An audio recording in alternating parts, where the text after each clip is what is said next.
Ya, halo, salam sehat teman-teman semua. Masih dari Doha, Qatar. Saat ini gua berada di dalam Stadion Lusail. Ya, sebentar lagi gua akan nonton pertandingan antara Belanda menghadapi Argentina. Tapi kita semua tahu, teman-teman, sebelum laga ini dilangsungkan, kurang lebih 1-2 jam sebelumnya ada hasil yang sangat mengejutkan, apalagi kalau bukan keberhasilan ya Kroasia mengkandaskan Brazil lewat adu penalti. Ya, tentunya tidak banyak yang menduga Brazil akan tersingkir secara menyakitkan setelah bermain 0-0 selama 90 menit. Kemudian memasuki perpanjangan waktu, Brazil bahkan sempat di atas angin lewat keunggulan Neymar. Kemudian Kroasia dengan mental Balkannya sangat luar biasa, mereka tidak menyerah. Mereka menyamakan kedudukan melalui Petkovic. Ini pemain yang sama sekali mungkin kita tidak pernah mendengar namanya. Hanya bermain di klub kecil di Catania. Kemudian juga terakhir main di Zagreb. Jadi tidak pernah dia membela klub besar. Tapi ternyata dia masuk sebagai pemain pengganti dan memberikan gol penyama kedudukan yang sangat luar biasa. Jadi sekali lagi Kroasia selangkah lagi menuju copy paste apa yang mereka lakukan 4 tahun lalu di Rusia, atau 4,5 tahun lalu saat mereka maju ke partai final ya di Luzhniki di Moskow di Rusia menghadapi Prancis, walaupun mereka akhirnya kalah 4-2.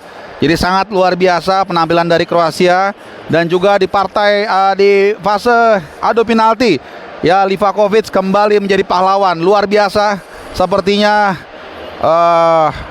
kiper yang satu ini tidak pernah berhenti memberikan membuat orang bercak kagum ya, bagaimana dia juga di fase sebelumnya juga menjadi pahlawan menangkis penalti, dan juga di pertandingan semalam juga dia menangkis tendangan dari salah satu pemain Brazil ya, karena Marquinhos tendangannya kena tiang, sementara ya Rodrigo yang ditepis ya. Tendangannya Neymar mengenai mistar gawang. Sangat luar biasa. Ini juga sama Livakovic, kiper yang kita mungkin tidak pernah mendengar, atau paling tidak bukan pemain bintang lah.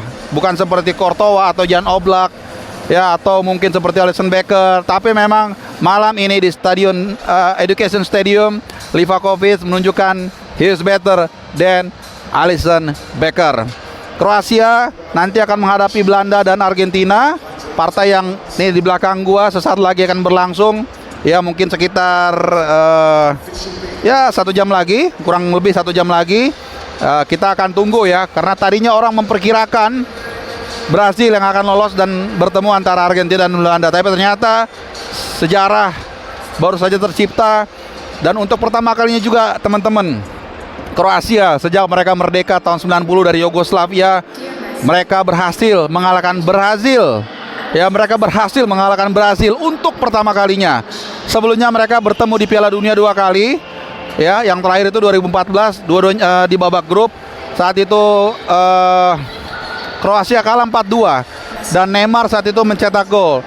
Dan orang yang sama kemudian tampil juga tadi, tapi kali ini Neymar ya walaupun mencetak gol tapi gagal mengulangi kesuksesan yang mereka torehkan 8 tahun lalu. Jadi luar biasa. Dan selain Livakovic juga harus kita berikan kredit poin kepada Petkovic, yang memang itu tadi namanya belum pernah kita dengar sebelum ini, yang menjadi pencetak gol penyeimbang di masa perpanjangan waktu setelah dimasukkan ya di pertengahan pertandingan. Dan tentunya juga Luka Modric, pemain yang menjadi katalisator, yang sepanjang pertandingan bekerja sangat keras sampai adu penalti, bahkan dia dimainkan dengan usia yang sudah berusia 37 tahun. Luar biasa, mesinnya masih menyala dengan baik, komitmennya juga sangat oke, kemudian juga mengalirkan bolanya juga luar biasa, sehingga kita lihat bagaimana Kroasia benar-benar bisa mengejutkan dunia dengan mengalahkan Brazil. Nah, tentunya kita belum tahu, atau saat ini gue merekam, ini masih belum berlangsung pertandingan antara Belanda dan Argentina.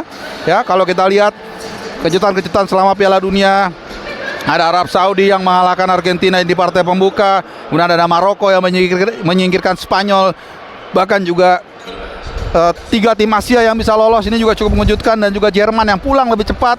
Ternyata memang Piala Dunia kali ini tidak berhenti atau belum berhenti menciptakan kejutan. Tentunya masih ada kejutan lain lagi, yaitu pertandingan antara Maroko dan juga Portugal. Kita tunggu apakah Maroko bisa melanjutkan kejutan yang sudah mereka torehkan. Kita tidak tahu. Kita berharap tentunya may the best win, may the best team win the game. Oke, dan besok masih ada pertandingan lain, yaitu antara Portugal menghadapi Maroko dan juga Prancis dan Inggris. Ya, kita tidak tahu. Kita akan lihat besok siapa yang menjadi yang terbaik. Yang jelas selamat untuk Kroasia, selamat untuk tim catur yang memang dalam sejak mereka mengejutkan dunia ya tahun 98 saat mereka tampil sebagai peringkat keempat mengalahkan Belanda ya. Saat itu mereka bahkan sempat hampir ke final juga ya. Jadi ini mengulangi prestasi tahun 98, lalu tahun 2018, dan juga sekarang mereka melaju ke semifinal 2018 bahkan sampai final. Nah 98 bedanya mereka terhenti di semifinal namun berhasil meraih peringkat ketiga.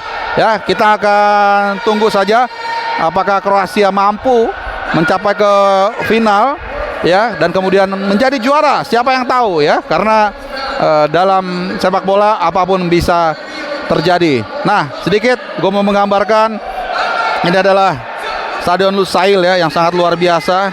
Ini gue dapat tempat duduk yang agak tinggi ya, dan masih belum terlalu penuh karena masih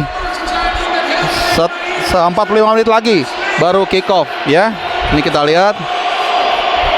Tentunya pertandingan yang sangat seru. Ini adalah pertandingan antara Belanda dan Argentina. Ini adalah pertandingan ulangan